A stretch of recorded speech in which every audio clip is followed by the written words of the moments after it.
गोरख पांडे की एक कविता का शीर्षक है समझदारों का गीत।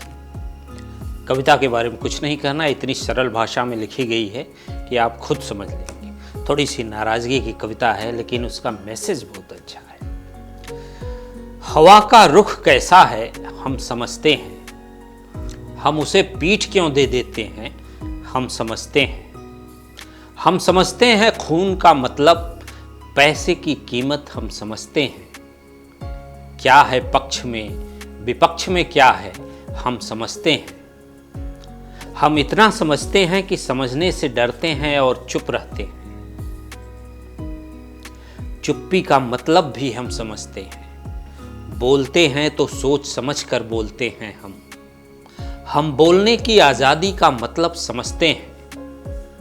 टुटपुजिया नौकरी के लिए आज़ादी बेचने का मतलब हम समझते हैं, मगर हम क्या कर सकते हैं। अगर बेरोजगारी अन्याय से तेज दर से बढ़ रही है, हम आज़ादी और बेरोजगारी दोनों के खतरे समझते हैं। हम खतरों से बाल बाल बच जाते हैं, हम समझते हैं। हम क्यों बच जाते हैं यह भी हम समझते हैं। हम ईश्वर से दुखी रहते हैं अगर वह सिर्फ कल्पना नहीं है। हम सरकार से दुखी रहते हैं कि समझती क्यों नहीं। हम जनता से दुखी रहते हैं कि भेड़िया धसान होती है।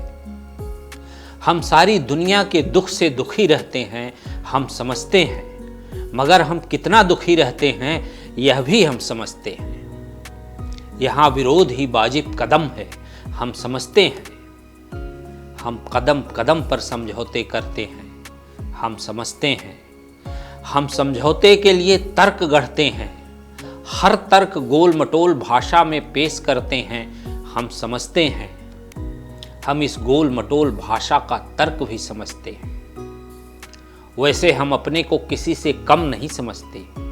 हर स्याह को सफ़ेद और हर सफ़ेद को स्याह कर सकते।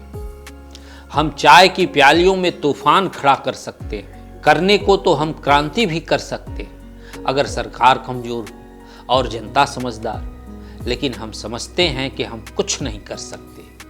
हम क्यों कुछ नहीं कर सकते हैं यह भी हम समझते हैं। शुक्रिया। अगर आप ये वीडियो YouTube पर देख रहे हैं तो हमारे चैनल को सब्सक्राइब कर बेल आइकन दबाएं और Facebook पर देख रहे हैं तो हमारे पेज को लाइक करें।